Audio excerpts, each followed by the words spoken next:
If you're watching this, you may be thinking about joining Islam, and it may seem as a good idea to you at the moment, as you may have been told that the word Islam means submission, and this just means submission to God. If you believe in God, why wouldn't you want to submit to Him?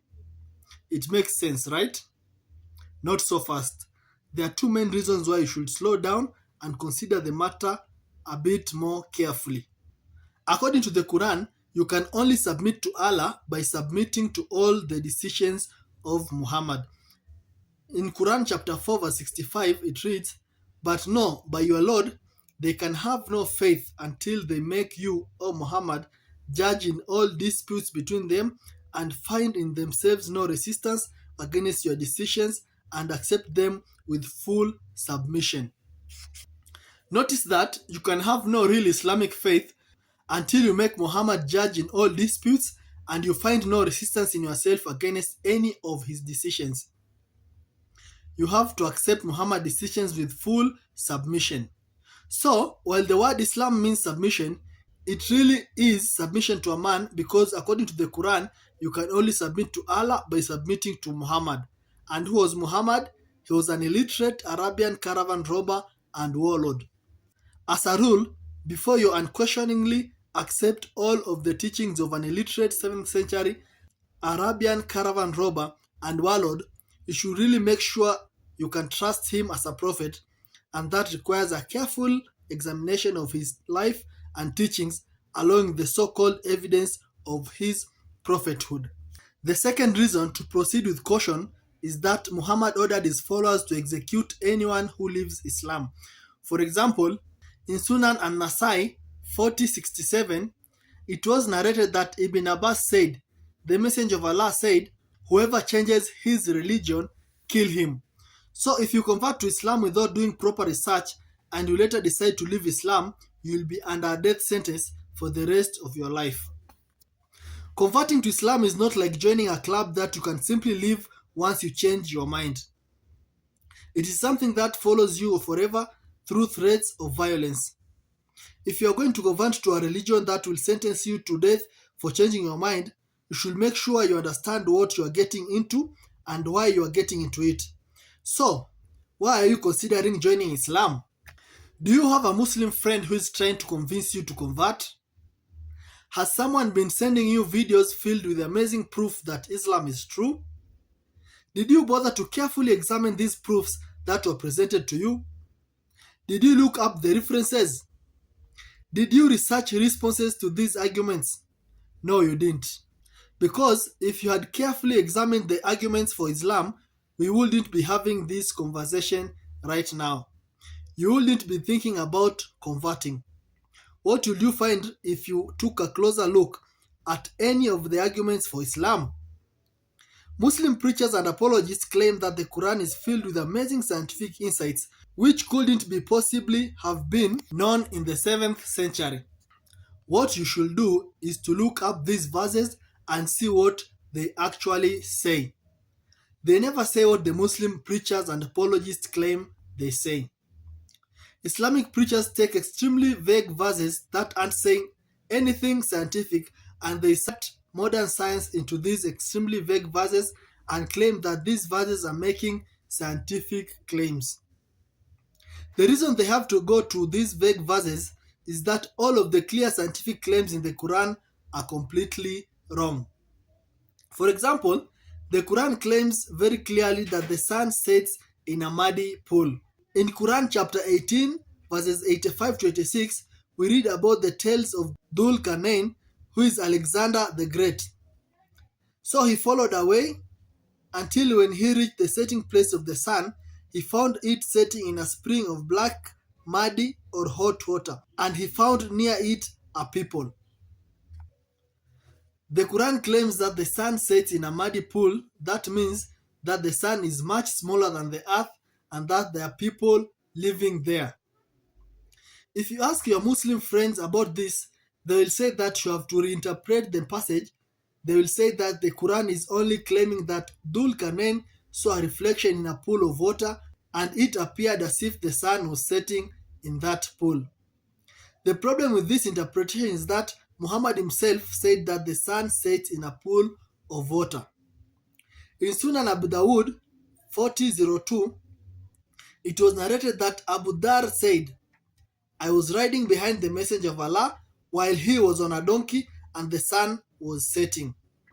He said, do you know where this sun sets? I said, Allah and his messenger know best. He said, it sets in a spring of warm water. Note that in this story, there is nothing about Dhul Karnain, so it can't be referring to what Dhul Karnain saw.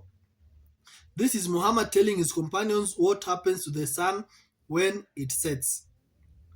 Like Allah in the Quran, Muhammad claims that the sun sets in a pool of water. You will find these kind of absurd claims all over the Quran. The Quran claims the following. In Quran chapter 86 verses 6 to 7, the Quran claims that semen is formed between the backbone and the ribs. In Quran chapter 88 verses 20, the earth is flat. In Quran chapter 65 verses 12, there are 7 earths. In Quran chapter 36 verses 38 to 40, the sun orbits the earth. In Quran chapter 22 verses 5, human embryos are blood clots. Quran chapter 37 verses 6 to 10, the sky would fall on the earth if Allah didn't hold it up. In Quran chapter 67 verses 5, the stars are missiles which Allah uses to shoot demons who try to get into heaven. Did your Muslim friend bother to tell you any of this? Note that if you bring these verses to a Muslim preacher, he will tell you that you have to reinterpret them. You have to reinterpret all the clear scientific claims of the Quran because they are all wrong. Then you have to insert modern science into hopefully vague verses in order to get the scientific miracle. Is this a good reason to submit to all the decisions of an illiterate 7th century Arabian caravan robber and warlord? Perhaps you have been told of the miraculous preservation of the Quran, that there is only one Quran perfectly preserved right down to the letter from the time of Muhammad. Whoever told you about the miraculous preservation of the Quran didn't bother telling you that according to Muslim sources, the entire chapters of the Quran were lost because Muhammad's companions were too lazy to recite them. He didn't bother telling you that hundreds of verses were lost because the only people who had them memorized died in battle. He didn't bother telling you that verses were eaten by a sheep.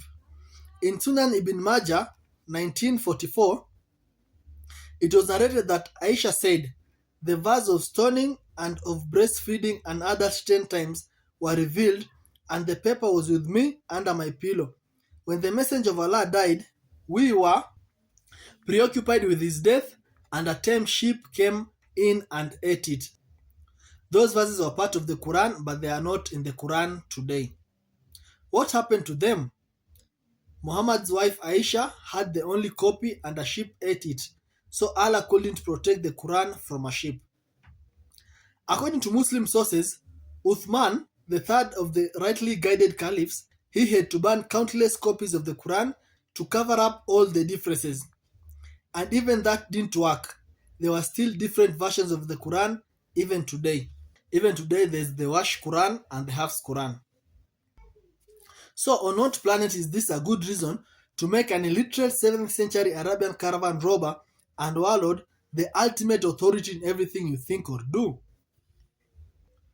Perhaps your Muslim friend told you that Muhammad was a champion of women's rights, but he forgot to tell you that Muhammad had sexual intercourse with a prepubescent 9-year-old girl named Aisha. He forgot to tell you that Muhammad had sex with slave girls.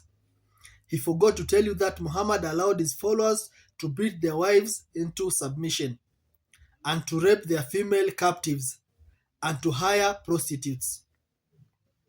Perhaps your Muslim friend told you that Islam must be true because it is spreading so rapidly. I have no idea why something spreading so rapidly would mean that it is true, but I bet your friend didn't tell you why Islam is spreading rapidly. The same Pew Research study that said that Islam is the world's fastest growing religion also said that also said that the primary reason for Islam's rapid growth is high birth rates. And why do Muslims have higher birth rates than other groups? It is because of the impact Islam has had on women and girls. In many parts of the Muslim world, educating girls is frowned upon. Women having careers is frowned upon also. So, girls are married off at a very young age and turned into baby making machines. By the time a woman in America or in the West has their first child and is 25 years old, a young woman in Yemen is having her sixth child because she was married off when she was 11 years or 12 years old. So, are we supposed to conclude that Islam is true because it gives women and girls nothing to do apart from making babies? Notice that every single reason you have been given to believe in Islam falls apart as soon as you give it a closer look. Why, in the name of common sense, will you convert to a religion that requires you to submit completely to the teachings of an illiterate 7th century Arabian caravan robber and warlord, and that will sentence you to death if you ever change your mind when the only reason to accept the religion evaporates the moment you investigate them? So, when we look at the evidence, there is absolutely no reason to convert to Islam as it is a false religion started by someone whose morals were very questionable.